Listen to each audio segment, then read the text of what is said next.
Hello friends, नमस्ते। DB education में आपका स्वागत है। चलिए आज का हम जो टॉपिक रखते हैं वो रखते हैं न्यायपालिका। न्यायपालिका मीन्स हम कहें कि जिसमें न्यायिक संबंधी कार्य किए जाते हैं। और न्यायिक संबंधी कार्य कब किए जाते हैं? जब हमारे संवैधानिक प्रावधान होते हैं उनको हम प्रॉपर तरीके से लागू करते हैं, उनको उनकी पालना करवाते हैं, तब जाके हम क्या कर सकते हैं, न्याय के लिए अग्रसर हो सकते हैं। तो हमारे सामने पॉइंट है न्यायपालिका। न्यायपालिका क्या है उसका हम विवरण देखें, डिस्कस करें तो हम कह सकते हैं कि एक ऐसी संस्था जिसके माध्यम से संवैधानिक प्रावधानों का यूज करते हुए, संवैधानिक नीति नियमों का प्रयोग करते हुए जो हमारे लिए उचित और अनुचित होता है उसका जो फैसला दिया जाता है, उस संस्था को न्यायपालिका का नाम दिया गया है। एज ए कंट्री हम बात करें तो कह सकते हैं कि भारत में इस न्यायपालिका को सर्वोच्च न्यायालय के नाम से या उच्चतम न्यायालय के नाम से या सुप्रीम कोर्ट के नाम से जाना जाता है। तो चलिए हम पढ़ते हैं न्यायपालिका। आज हमारा जो टॉपिक होगा वो न्यायपालिका के आर्टिकल से संबंधित होगा। किससे संबंधित होगा? आर्टिकल से संबंधित होगा कि आर्टिकल कौन कौन से हैं हमारे सर्वोच्च न्यायालय को बनाने में। तो मैं आपके सामने रख दूं ये बात कि जो हमारा सर्वोच्च न्यायालय है, जो न्यायपालिका है, वो आर्टिकल नंबर 124 से लेकर 147 तक हमारे सर्वोच्च न्यायालय के बारे में बताया गया है। ठीक है, कहां से? आर्टिकल नंबर 124 से लेकर आर्टिकल नंबर 147 तक हमारे संपूर्ण न्यायपालिका की जो भी क्रियाएं होती हैं, जो भी स्थापना की गई है, जितने भी न्यायाधीश होते हैं, उसका वेतन क्या होता है, कितने अधिकारी होते हैं, वो सभी इन आर्टिकल्स के अंदर बताए गए हैं। इससे पहले मैं आपसे कहना चाहूंगा कि अगर आप किसी कंपटीशन की तैयारी कर रहे हैं, या आप स्कूल की तैयारी कर रहे हैं, या कॉलेज की तैयारी कर रहे हैं, या फिर किसी इंटर्नशिप की तैयारी कर रहे हैं, तो मैं कहना चाहूंगा कि आप कम से कम एक डेली बेसिस में एक टॉपिक फिक्स करें अर्ली इन द मॉर्निंग और उसको पूरे दिन में अचीव करने की कोशिश करें, ताकि आपका डेली में जो एक टॉपिक क्लियर होता है वो आपके अचीवमेंट को अचीव करने में क्या करे, हेल्प करे। तो चलिए हम चलते हैं न्यायपालिका और देखते हैं क्या कौन सा आर्टिकल। तो देखते हैं हम आर्टिकल नंबर 124। आर्टिकल नंबर कौन सा? 124 मतलब 124। 124 जो है वो हमारे देश में ये प्रावधान करता है। आर्टिकल नंबर 124 अनुच्छेद 124 क्या कहता है कि हमारे देश में 124 के अंतर्गत न्यायपालिका या कहें सर्वोच्च न्यायालय की स्थापना और उसके गठन की प्रोसेस है। गठन की प्रोसेस मीन्स यहाँ है कि इसमें कितने न्यायाधीश होंगे, कौन कौन से न्यायाधीश होंगे, साथ में इनकी प्रोसेसिंग क्या होगी। कौन से आर्टिकल में बात करेंगे? 124 में। ये हमारे संवैधानिक प्रावधानों कहने का मतलब हमारे संविधान में जितने आर्टिकल हैं, अनुच्छेद जितने हैं, कितने हैं? 395 आर्टिकल्स हैं। उनके खंड जो भाग मिला के तो बहुत सारे हो जाते हैं, लेकिन एक एक्चुअली पोजीशन की बात करें, वास्तविक स्वरूप की बात करें, तो हमारे संविधान में 395 अनुच्छेद बने हुए हैं। 124 में हम किसकी बात करते हैं? स्थापना और गठन की बात करते हैं। किसकी बात करते हैं? सर्वोच्च न्यायालय के। सर्वोच्च न्यायालय की स्थापना और उसका गठन। गठन मीन्स यहाँ देखें उसमें कितने न्यायाधीश होंगे, क्या क्या होंगे, क्यों क्या नहीं होंगे, वो हम किस में बात करेंगे? आर्टिकल नंबर 124 में बात करते हैं। इसके बाद में हम फ्रेंड्स आगे चले, आर्टिकल नंबर 125। आर्टिकल 125 है वो बात करता है न्यायाधीशों के वेतन की बात करता है कि न्यायाधीशों को कितना वेतन मिलना चाहिए, किस प्रकार से मिलना चाहिए। सुप्रीम कोर्ट का जो मुख्य न्यायाधीश उसको कितना वेतन मिलना चाहिए, जो अन्य न्यायाधीश है उनको कितना वेतन मिलना चाहिए, ये इसमें बताया गया। किसमें बताया गया है? आर्टिकल नंबर 125 में बताया गया। इसके बाद चले आर्टिकल नंबर 126। आर्टिकल नंबर 126 है वो है कार्यकारी मुख्य न्यायमूर्ति की नियुक्ति।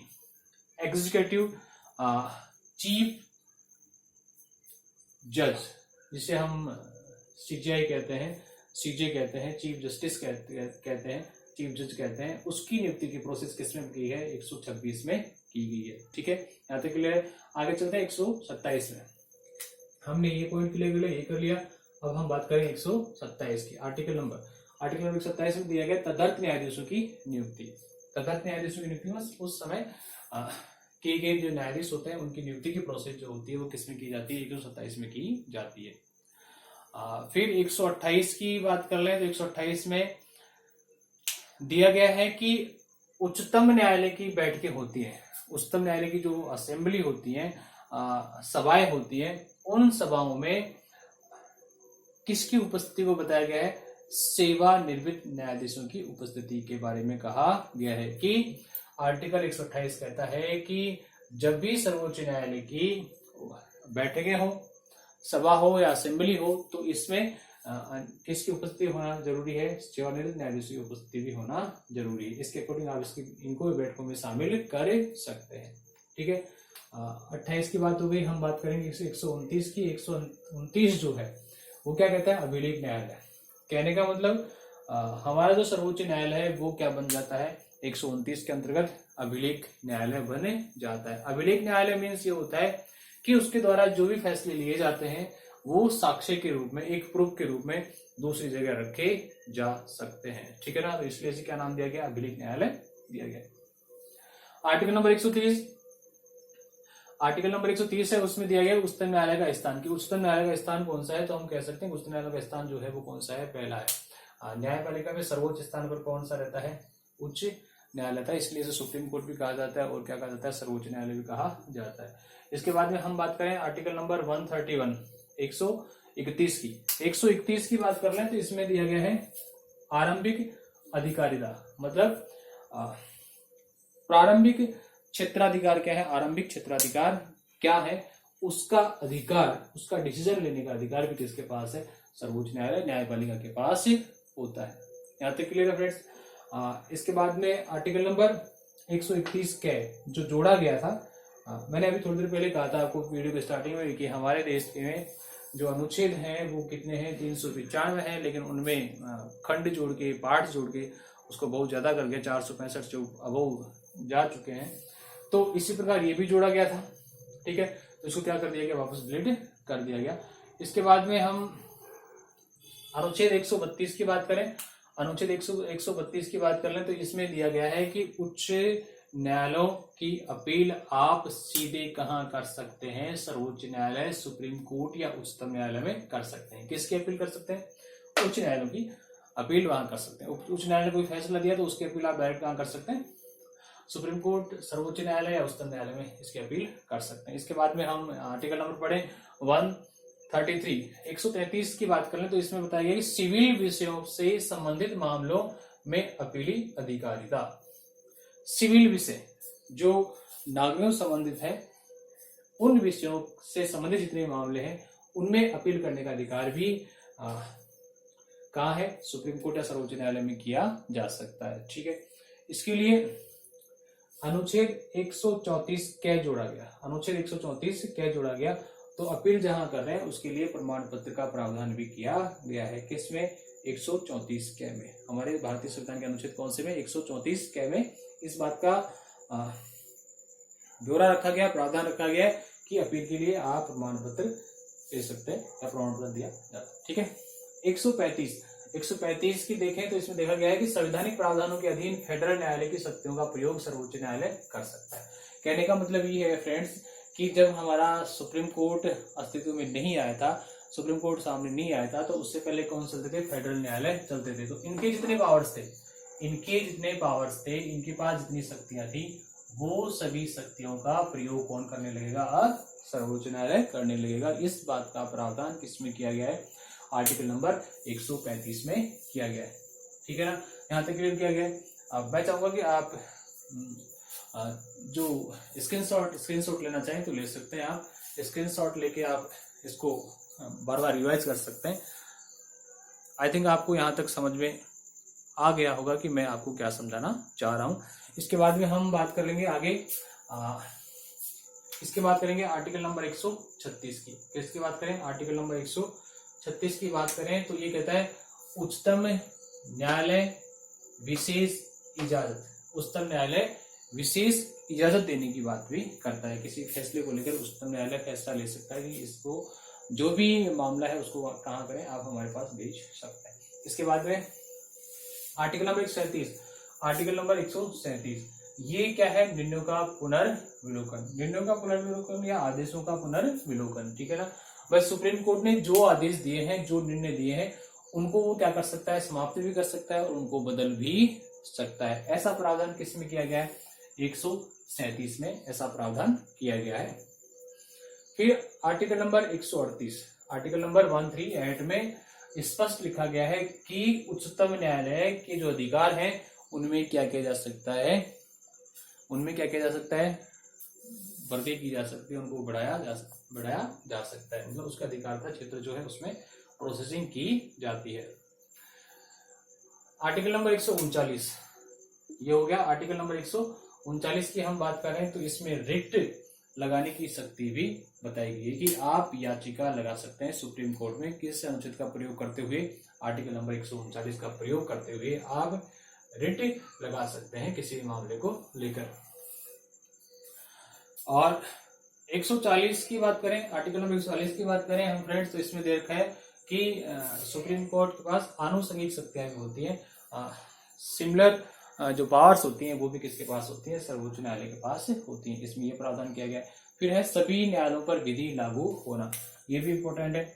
सभी न्यायालयों पर विधि लागू होना, सभी न्यायालयों पर विधि लागू होने का मतलब ये होता है कि सुप्रीम कोर्ट ने किसी मामले को लेकर कोई फैसला दिया है, कोई डिसीजन दिया है और उस डिसीजन के अकॉर्डिंग किसी नए कानून का निर्माण किया जाता है, तो वो फैसला और वो जो नया कानून बनने वाला है वो क्या होता है, सभी पर लागू होता है। सभी जो अधीन न्यायालय है, वो उच्च न्यायालय हो, अधीनस्थ न्यायालय हो, जिला न्यायालय हो, वहां सभी पर क्या होता है, वो विधि लागू हो जाती है।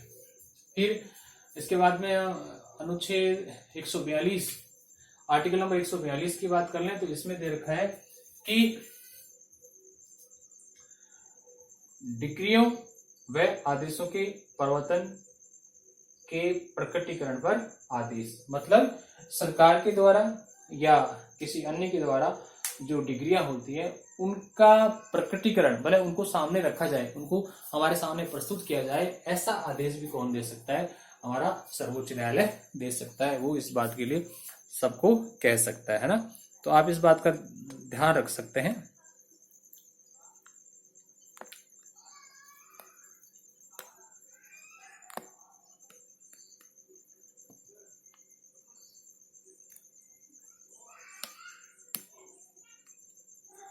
हम आगे बात कर रहे थे, ये 142 हो गया। इसके बाद में हम देखेंगे 143, 143। अब जो 143 है उसकी हम बात करते हैं, कह सकते हैं सीधा सीधा कह सकते हैं कि सर्वोच्च न्यायालय किसी भी मामले को लेकर, सर्वोच्च न्यायालय किसी भी मामले को लेकर क्या कर सकता है, सलाह ले सकता है और राष्ट्रपति से या फिर अन्य किससे सलाह ले सकता है। किसके अंतर्गत, 143 के अंतर्गत।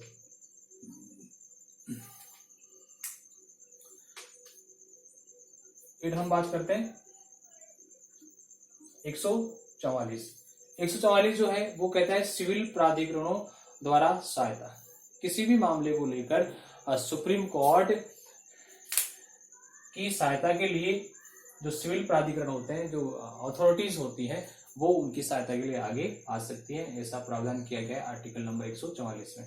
आर्टिकल नंबर 144 क्या है, उसको क्या कर दिया गया, डिलीट कर दिया गया है। ये विशेष ध्यान रखें। अब तक हमने पढ़ा तो 3 आर्टिकल्स डिलीट हो चुके हैं। हमने देखा 131, सॉरी 2 आर्टिकल डिलीट हो चुके हैं, 131 के और 144 के, है ना। फिर आर्टिकल नंबर 145, ये हमने देख लिया। अब ये देखते हैं आर्टिकल नंबर 145 जो है उसमें क्या बताया गया है कि न्यायालय के नियम, मतलब जो न्यायालय होते हैं, जो हमारे कोर्ट होते हैं, उनके लिए जो नियम होते हैं उनका प्रावधान, उनके संबंधित जो नीति नियम है वो किसमें किया गया है, 145 में बताए गए हैं। इसके बाद में हम देखें 146 की बात कर लें तो उच्चतम न्यायालय के अधिकारी, सेवक तथा व्यय, उच्चतम न्यायालय के जितने भी अधिकारी होते हैं और सेवक होते हैं, और उसमें जो व्यय होता है उसका लेखा जोखा का वर्णन जो बात की गई है, उसका जो ब्यौरा की बात की गई है, वो किसमें किया गया है, 146 में किया गया है। और अंतिम 147, इसमें 147 की हम बात कर लें तो इसमें बताया गया है कि संविधान जो है वो निवर्सन की बात करता है कि इसमें बदलाव किए जा सकते हैं, आने वाले समय में कुछ भी किया जा सकता है, वो प्रतिबद्ध होता है। ठीक है, तो ये हमारा क्या था, सर्वोच्च न्यायालय। तो आई थिंक मैं जहां तक मुझे विश्वास है आपको ये आर्टिकल्स जो मैंने बताए हैं सुप्रीम कोर्ट के या न्यायपालिका के, वो आपको समझ में आ गए होंगे। और मुझे विश्वास है कि आप इस वीडियो को देखने के बाद आपको ये जो टॉपिक है वो भी क्लियर हो गए होंगे। तो मैं आपसे पोलाइटली रिक्वेस्ट करना चाहूंगा कि प्लीज आप चैनल को अधिक से अधिक शेयर करें, लाइक करें, फॉलो करें, साथ ही सब्सक्राइब करें और जो बेल आइकन है उसको आप प्रेस करें ताकि आपके पास नोटिफिकेशन पहुंच सके। और जो इसके अलावा मैं बात कर लूँ तो हमारा एक फेसबुक पेज भी है डीबीजी एजुकेशन के नाम से, इसी चैनल के नाम से है। किस नाम से है? डीबीजी एजुकेशन के नाम से है। किस नाम से फ्रेंड? डीबीजी एजुकेशन के नाम से एक फेसबुक पेज है, उसको आप लाइक और शेयर करते हैं, उसमें भी आपको ऐसे वीडियोस मिल जाएंगे। आपको कोई भी क्वेश्चन पुट अप करना है, आपको कोई भी क्वेश्चन में प्रॉब्लम क्रिएट हो रही है तो आप बेझिझक यूट्यूब चैनल पर या फिर हमारा जो फेसबुक पेज है उस पर या फिर हमारा जो इंस्टाग्राम अकाउंट है उसके माध्यम से आप हमसे क्वेश्चन पूछ सकते हैं। इंस्टाग्राम अकाउंट की बात कर लें तो मैं आपको मेरा आइडिया बता दूं, उसमें दे रखा है PRVN_KRISH101। इससे भी आप मुझे फॉलो कर सकते हैं। जय हिंद, जय भारत।